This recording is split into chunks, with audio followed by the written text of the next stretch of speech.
Hey there, my beautiful overachieving business mamas. Welcome to the Moxie Movement, where we're tearing down myths and propelling women like you to success, both in business and at home.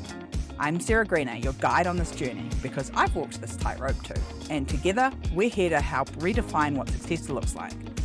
Dive in for real talk, actionable steps, and a community that gets the hustle of juggling motherhood, wife life, and that entrepreneurial drive. It's time for a little Moxie. One of the paradoxes of getting into business for yourself is part of the reason you do it is so that you don't have to answer to anyone anymore, so that you don't have a boss. You want to be your own boss. But here's something I need to tell you. You probably need a boss in your business. You can't do this all by yourself, and sometimes you need the accountability. After being in business for so long, I really relish the moments where someone tells me what to do. And so no matter what level of business you're at, you probably need to find yourself a boss. What do you mean by that, Sarah? I'm the boss. I'm in charge. It's my business. I'm going to do what I want to do when I want to do it. And yeah, that's fun to begin with. But then you find that you are the only person that can make all of those decisions. And if you're starting to build a team, you're probably not just making all of those decisions for yourself, you're making all of those decisions for other people too. And think about that. You are the decision maker all day, every day. It gets tiring after a while. And my guess is you're probably doing all of that stuff at home too. You're probably making all the decisions and being the boss in your home. Now, I'm not all about that. You know that I'm not about you being the manager at home as well as the manager in your business, and I think you should fix that.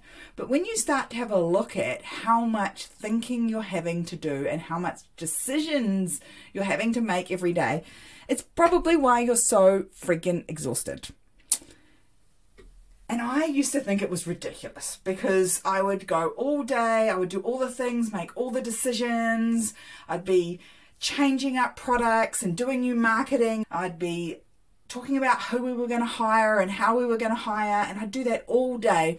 And then I would get home and my husband would ask me, what would you like for dinner?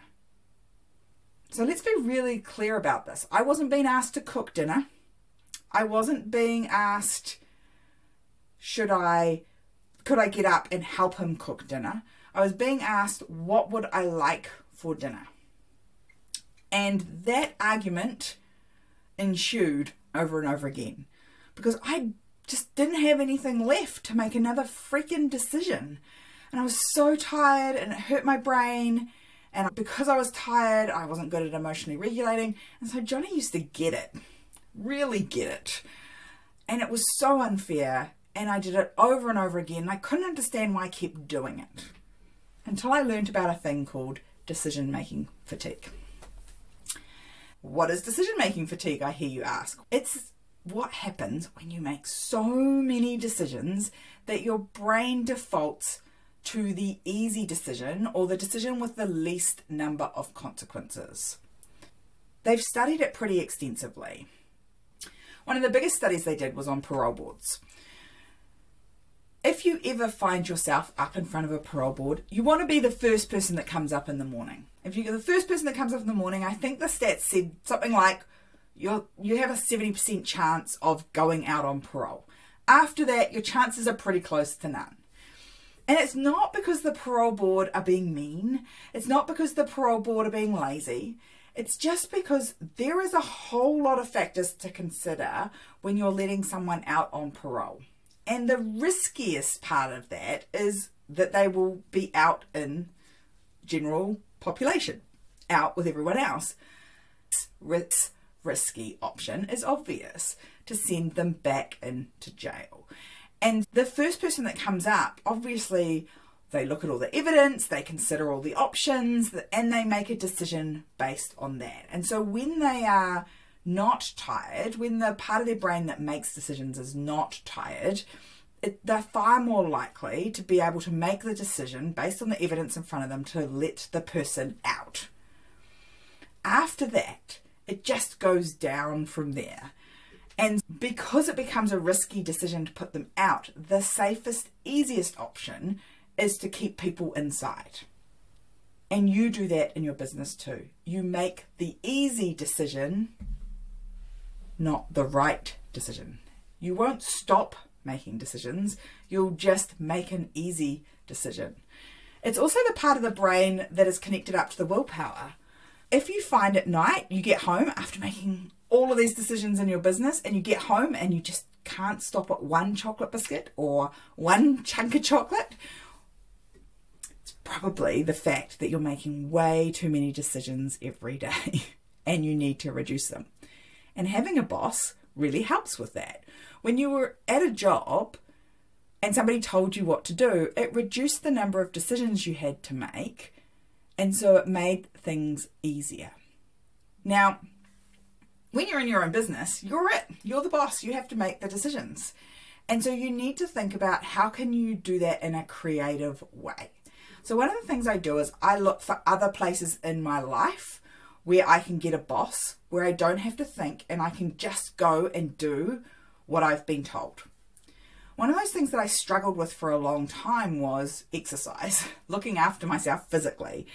And I struggled because when I finished at the end of a work day, I then had to decide, should I go for a walk? Should I do some yoga? Should I go to the gym? There were all these decisions to make and I was just knackered. And the easiest decision was to sit on the couch and have a glass of wine and relax. Now, in the immediate time, that felt good. Long term, that obviously has some pretty negative consequences. And so I tried all sorts of things. I was like, I'll go to the gym and I'll get a program, but I get bored easily. And so I'd go to the gym and I'd do the program for kind of a week or 2 weeks or 3 weeks, and then I'd get bored and I'd stop going. And it became a battle the whole time to find something that I could do that didn't require me to make decisions. So then I was like, it's all right, I'll get a boss. I'll get a personal trainer. And that worked for a little while, right up until the personal trainer started asking this question when I would show up for my training. What do you want to do today? What do you feel like doing in the gym today? Which was totally not the point for me. I don't want to do what I feel like doing. I don't want to have to make this decision. I just want you to tell me what to do so I don't have to think. So I finally found my boss when it comes to my exercise, and then I've joined a CrossFit gym. They do the workouts at the same time every day. I have to book in to go, so I have a commitment to someone else, and I don't have to think. I literally just show up there and I do what I'm told. Right down to, I even do what I'm told when it comes to what weight I need to pick up and lift. Which means all of the decision making that used to have to go into, should I get up at this time or not get up at this time, is all gone for me because I now have a boss. The boss says these classes are at 5:30 a.m. Monday, Wednesday, Friday, and you're just going to get up and go to those and do what you're told when you get there. So I had that boss for me. We also have a boss when it comes to our meals in our house. We order a meal subscription service, and it just shows up every Tuesday with 5 meals in it, and that's what we're going to eat.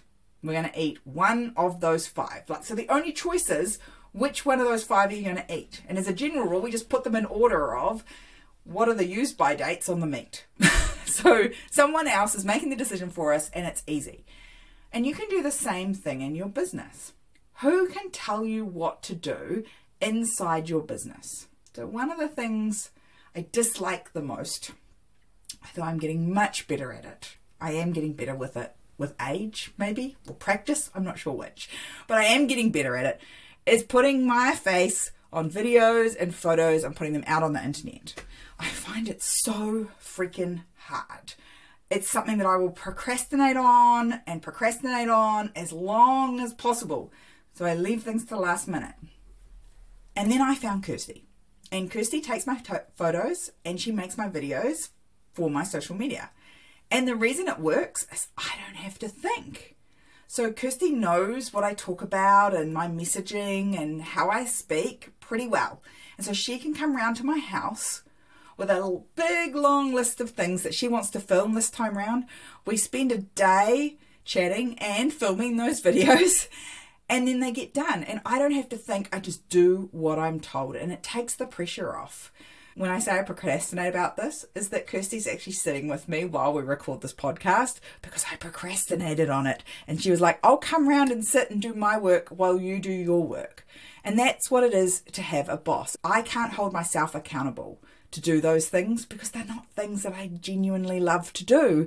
And Kirsty's got some work that she doesn't genuinely love to do, but if we can both sit here and hold each other accountable, we can get the work done. And where else can you do that in your business? I have it when it comes to Dolly, when it comes to putting things up in terms of loading up the free resources that I do inside our free community over at the Moxie Movement. I will leave those things to the last minute. So instead, I outsource that to Dolly, and now she tells me what she needs from me to make it happen. She's the boss in that instance, and I just do what I'm told. We also run a monthly workshop where you can come along and learn some of the strategies. And so we built out a system and I gave it to Dolly and she does it all. And she says, Sarah, you need to record this, or Sarah, you need to create this new workbook. She tells me what to do. So I don't have to think about it. I can take all of my creative power, all of my decision-making power into creating a great resource that actually solves the problem for my business owners that are inside the program or that are attending the workshop. I use my brain power for the things that actually matter in my business rather than just the, what should I do next? And we can also use technology to create a boss in our business. So we use it with a tool we call the Power Hour. So the Power Hour becomes our boss because we make all our decisions in 1 hour about how we're going to spend our time next week, and we stick it in the calendar, and then we get up on Monday morning, we just do what the calendar tells us. We don't think. I just get up and I go, okay, where am I supposed to be? What am I doing? Okay, that's what I'm doing at 9 o'clock. That's what I'm doing at 10:30. Oh, look, coaching call at 11 until 1. Oh, got to pick Scarlett up from school on a Monday. Okay, go and do that. Like literally do what the calendar tells me. It's my boss. Right down to, I sometimes even put timers on that are my boss that say, you've got this long to do this thing and then it must be done. So you can use other people to be your boss. You could use a system or a process like we do with the Power Hour to be your boss.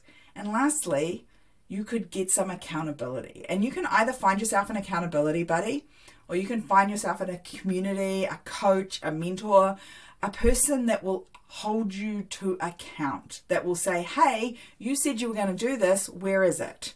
Because we will always do more for other people than when we do for ourselves. You might even find someone in your household that can help be a boss for you. Like Scarlett, when we were working on quite a big project in my business, I told her that the reward for me doing that was that we were going to go up the river in Borneo and see the orangutans. And so she was like so bought in. She was such a boss when it came to that. She was like, Mum, how are you getting on with insert the project that we're working on? Because if you get it done, we can go and see the orangutans. And I was like, okay, cool. She's now holding me to account. I did not want to let her down. I was going to do way more for her than I ever was just from the ability to get the project finished inside my business.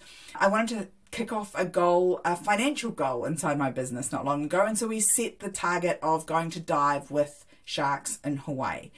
Not really on my bucket list, although I have to say, having done it, it is incredible. And I highly recommend, even from someone who has been terrified of sharks for over 40 years, I highly recommend it. We told Scarlett that's what we're going to go and do, and she would support me and coach me and ask me and check in on how we were going towards that target, because she knew that when we had the target, this was the outcome we were going to get. So you can find a boss anywhere in your business, but I can tell you, if you do not get a boss in your life in some of those areas, and if you do not get a boss somewhere in your business, you are going to find yourself very tired and very exhausted from making all the decisions all the time.